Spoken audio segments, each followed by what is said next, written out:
बंजारन बहू। कमला एक बहुत स्वार्थी महिला है। उसने पैसों के लिए एक ऐसे इंसान से शादी की जो पहले से शादीशुदा और एक बच्चे का पिता भी था। कमला के पति को मरे हुए एक अरसा बीत गया है। अब वो अपने सौतेले बेटे वैभव के साथ रहती है। वैभव के दिल में अपनी माँ को लेकर इतना डर है कि वो अपनी माँ के सामने एक शब्द नहीं बोल पाता। उसकी माँ जो कहती है उसको सर झुकाकर वही मानना पड़ता है। वैभव, तुमने अभी तक घर का काम क्यों नहीं किया? तुमसे कितनी बार कहा है कि सूरज निकलने से पहले तुम घर की साफ सफाई पूरी कर दिया करो। वैभव कुछ नहीं बोलता, चुपचाप सर झुकाए अपनी माँ की बात सुनता रहता है।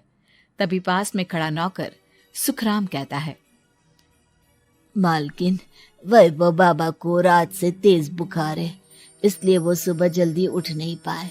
उनके बदले मैं घर की साफ सफाई कर देता हूँ। इसे कोई बुखार नहीं है। मैं इसे अच्छी तरह से जानती हूँ। ये सब काम न करने के बहाने हैं। सुखराम काका, बोल दो इसे, सारे घर का काम यही करेगा। और इससे समय पर अपना काम पूरा नहीं किया तो इससे आज का खाना भी नहीं मिलेगा। मगर मालकिन, वैभव बाबा की सच में ही तबीयत खराब है, आप एक बार देख तो लीजिए। कमला बिना कुछ बोले वहां से चली गई और बेचारा वैभव तेज बुखार में भी काम करता रहा। कमला वैभव की शादी एक ऐसी लड़की से कराना चाहती थी जो अनपढ़ हो और कमला से इसी तरह डरे जिस तरह वैभव डरता है, ताकि वैभव की सारी जायदाद और धन दौलत उसकी मुट्ठी में रहे। लेकिन आज के जमाने में ऐसी लड़की मिलना मुश्किल है। कमला कार में यही सब कुछ सोचती जा रही थी कि तभी रास्ते में, अरे ड्राइवर, तुमने कार क्यों रोक दी? और ये इतना शोर कैसा?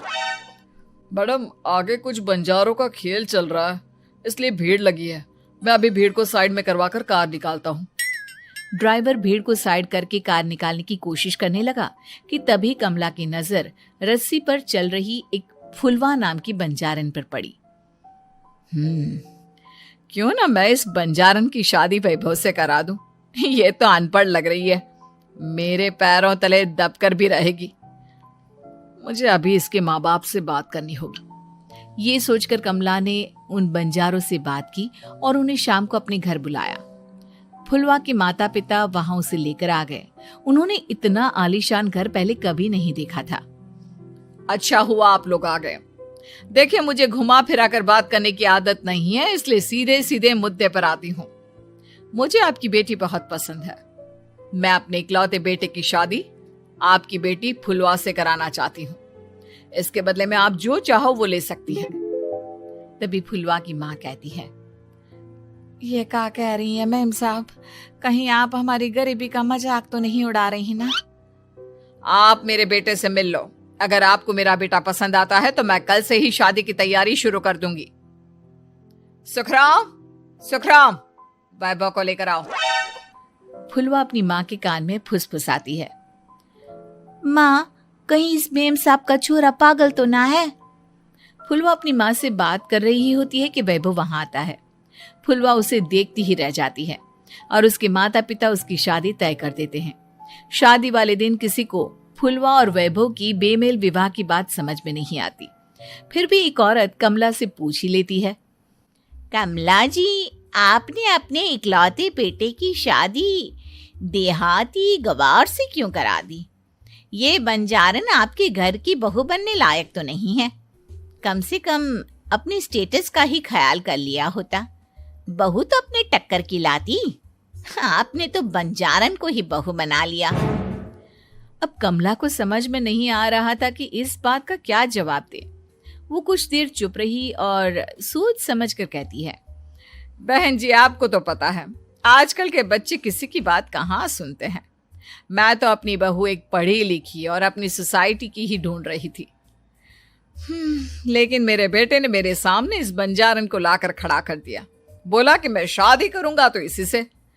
अब भला मैं क्या करती, मुझे अपने बेटे के सामने झुकना ही पड़ा। कमला की ये बातें सुखराम भी सुन रहा था।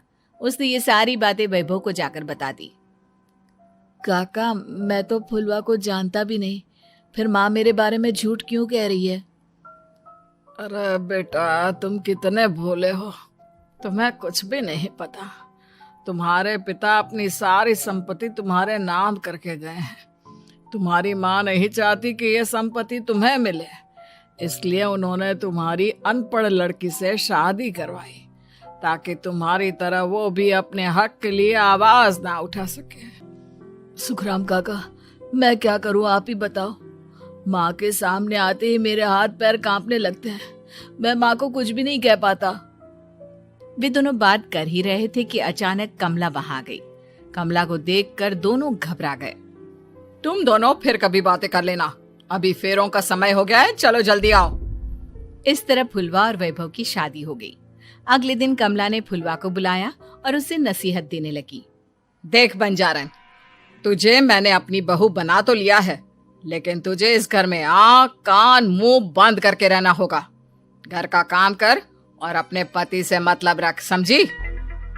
कमला का ऐसा रवैया फुलवा को बिल्कुल समझ में नहीं आया। उसने वैभव से इस बारे में बात की। सुनिए ना, माँ जी ने जिस तरह मुझसे बात की मुझे अच्छा नहीं लगा। शादी से पहले तो वो मुझसे बहुत अच्छे से बात कर रही थी, लेकिन शादी के बाद उन्हें क्या हो गया? तुम ज्यादा मत सोचो, जैसा माँ कहती है वैसा ही करो। ये कहकर वैभव वहां से चला गया। अगले दिन वैभव को घर के नौकरों की तरह काम करता देख फुलवा को बहुत हैरानी हुई।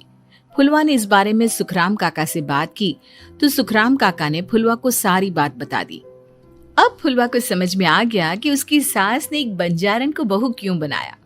एक दिन वैभव घर का काम कर रहा था, तभी उससे कांच की प्लेट टूट गई। किसने गिराई ये कांच की प्लेट?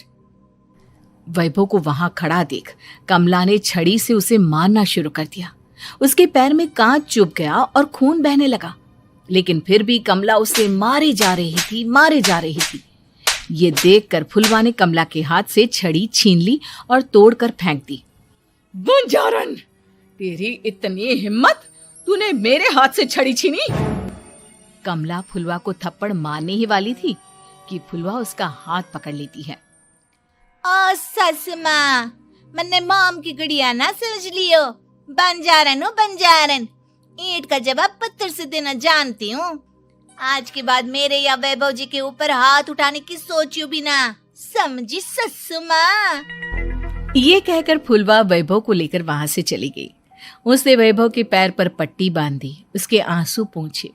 वैभव ने पहली बार किसी के दिल में अपने लिए इतना प्यार महसूस किया।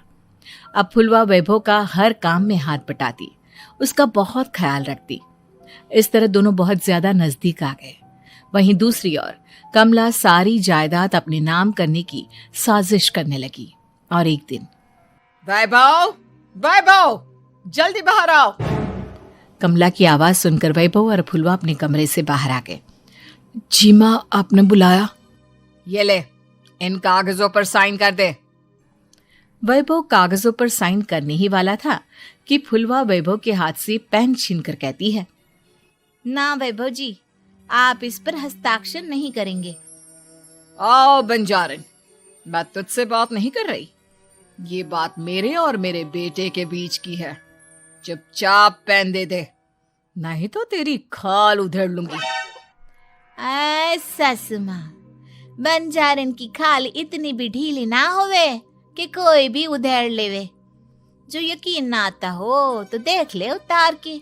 और हाँ, बंजारन जरूर हूँ पर अनपढ़ ना हूँ। मैंने भी पता है कि किसी भी कागज पर साइन करने से पहले उसे अच्छी तरह पढ़ लेवे हैं। पेन देती है या नहीं? ये कहकर कमला फुलवा को मारने आई तो फुलवा ने कमला को धक्का दे दिया और वो नीचे गिर गई। कमला डरकर वहां से भाग गई। अब फुलवा ने वो कागज उठाए और वैभव के साथ सीधा वकील के पास चली गई। वकील ने वो कागज देखे और फुलवा को बताया, वैभव के पिता की सारी जायदाद और संपत्ति वैभव के नाम है, लेकिन वैभव की सौतेली माँ इस संपत्ति को अपने नाम कराना चाहती है, इसलिए इन कागजों पर वो साइन करा रही थी। तो अब हमें क्या करना चाहिए वकील साहब? वकील ने फुलवा और वैभव को सब कुछ अच्छी तरह से समझा दिया। अब दोनों घर पर पुलिस को लेकर पहुंचे। कमला पुलिस को देखकर घबरा गई। पुलिस ने कहा, आपके नाम की कंप्लेंट हुई है, आपको हमारे साथ थाने चलना होगा। कंप्लेंट? कैसे कंप्लेंट? आप अपने सौतेले बेटे पर बहुत अत्याचार करती हो, धोखे से सारी जायदाद अपने नाम करा रही थी। अब नहीं इंस्पेक्टर साहब, जरूर ये मेरी बहू की कोई साजिश है, इसने गलत कंप्लेंट की है। मैडम, शिकायत आपकी बहू ने नहीं बल्कि आपके बेटे वैभव ने की है। कमला वैभव का नाम सुनकर दंग रह गई। जिस बेटे ने कभी उसके सामने सर नहीं उठाया था, आज वही बेटा उसके सामने पुलिस को लिए आया है। वैभव, तुम्हारी इतनी हिम्मत कि तुम पुलिस को ले आए? हाँ माँ, मैं लाया हूँ पुलिस को, और मेरे अंदर इतनी हिम्मत कभी ना आती अगर फुलवा मेरा साथ ना देती। आपने बंजारन बहू को लाकर अपने ही पैर पर कुल्हाड़ी मारी है माँ। मैडम, अब की बात खत्म हो गई हो तो चलो हमारे साथ। वैभव, मुझे माफ कर दो, मुझे थाने मत भेजो। आज के बाद मैं तुम्हें कभी नहीं मारूंगी, तुम्हें कभी परेशान नहीं करूंगी, मुझे माफ कर दो।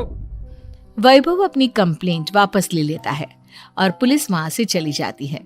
वैभव अपनी सौतेली माँ से कहता है, मैंने पुलिस को वापस तो भेज दिया है, लेकिन मैं आपको माफ नहीं कर सकता।